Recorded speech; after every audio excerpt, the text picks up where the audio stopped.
Nous sommes à la Genevraie, en Seine-et-Marne, à 13 km au sud de Fontainebleau.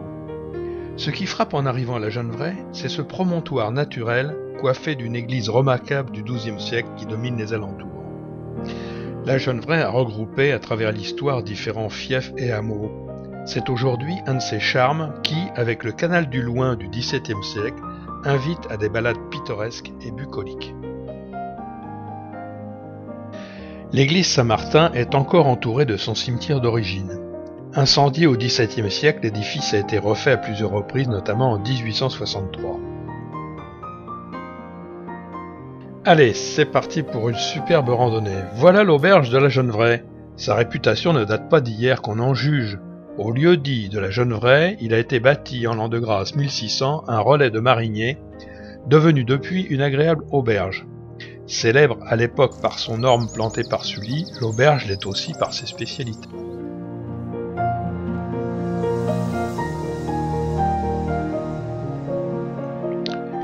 Le voilà donc ce canal du Loing. D'une longueur de 50 km, il comporte 19 écluses aujourd'hui. La chute moyenne des écluses est de 2 mètres. Pour aller de la Loire à la Seine, les bateaux empruntaient le canal de Briare, achevé en 1642, ou le canal d'Orléans, terminé en 1691, puis descendaient le Loing, affluent de la Seine, pour approvisionner Paris et sa région. Mais le cours du Loing est dangereux. Au XVIIIe siècle, le duc d'Orléans demanda la réalisation d'un canal le long du Loing, et Louis XV donna son accord en 1719. Le canal est donc réalisé entre 1720 et 1724. Il a été approfondi fin XIXe siècle. Il permet la circulation de péniches de 39 mètres de long, 5 mètres 20 de large et 2 mètres de tirant d'eau. Les écluses sont aujourd'hui toutes automatisées.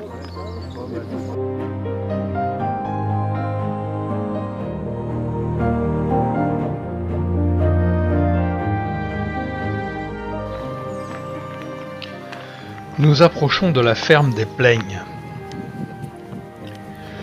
Le fief de Plaignes appartient à l'origine au seigneur de Nemours. Jean de Nemours est maître des lieux en 1366, époque à laquelle le château est probablement construit. Il est signalé en bon état en 1637. Une partie seulement de la propriété conserve des éléments de l'ancien château, comme les 2 tours de l'entrée et les douves, le pont. Une partie seulement de la propriété conserve des éléments de l'ancien château, comme les 2 tours de l'entrée, les douves et le pont. Le reste de la ferme est occupé par une maison aux vastes proportions du début du XXe siècle, de style anglo-normand. Le jardin est inscrit au patrimoine des jardins d'agrément.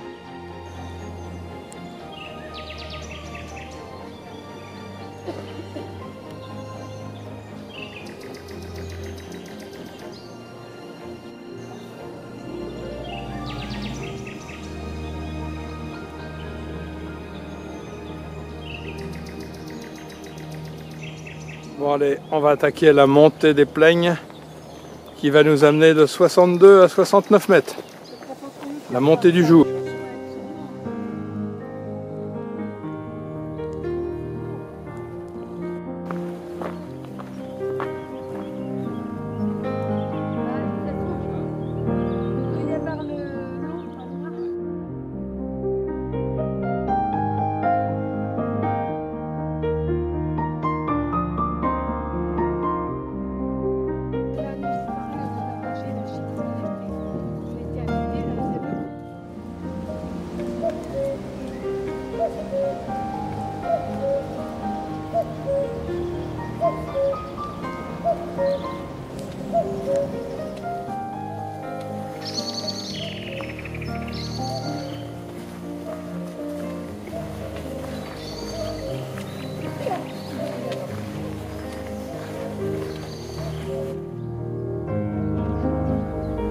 Maître Renard, es-tu là?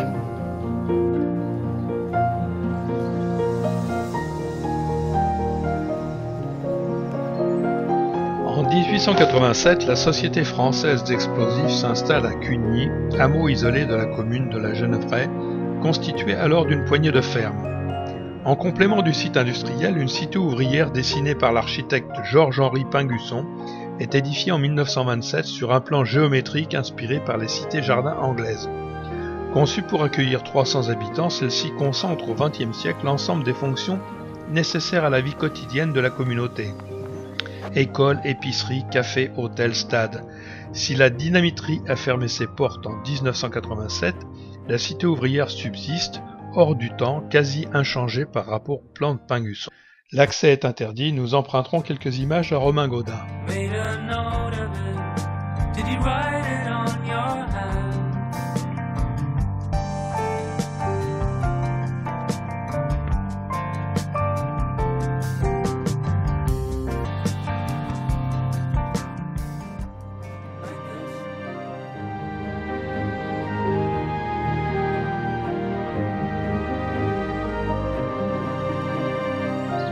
T'es un cheval ou t'es un âne?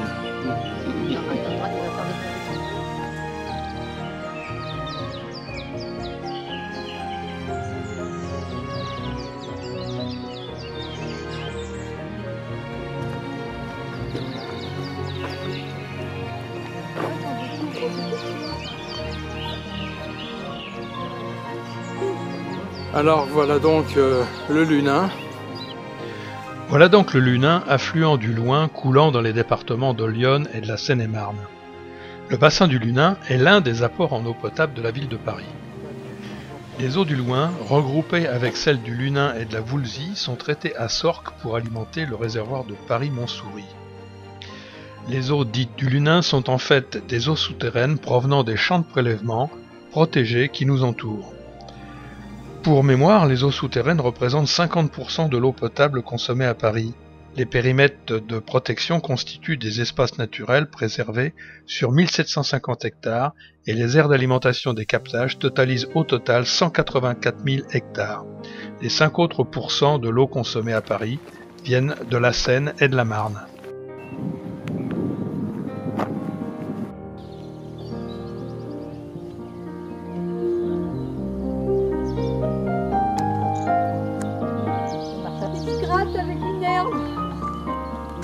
Oh, ça fait du bien. Oh, ouais. Oh, si ça fait du bien. C'est marrant ça.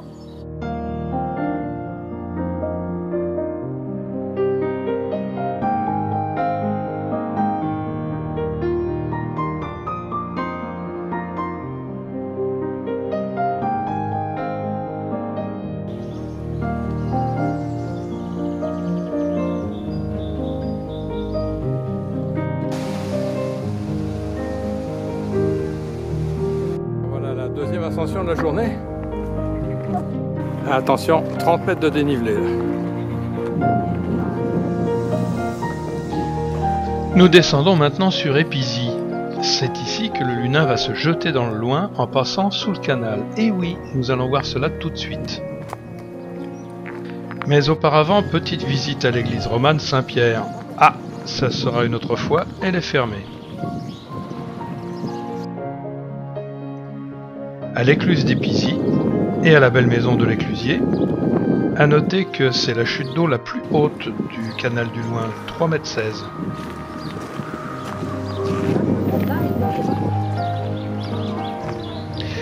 Et à l'auberge de l'écluse, la carte a l'air bien sympathique.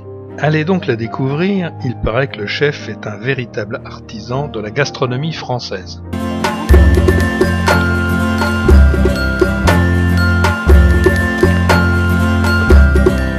Alors voilà le Lunin qu'on retrouve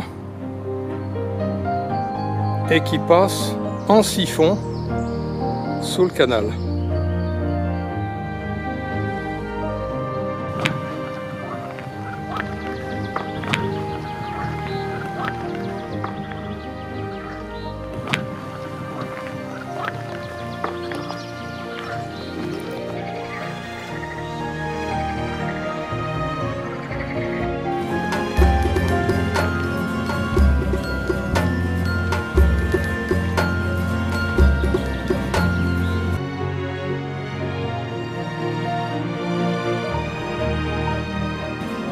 Allez, encore une écluse.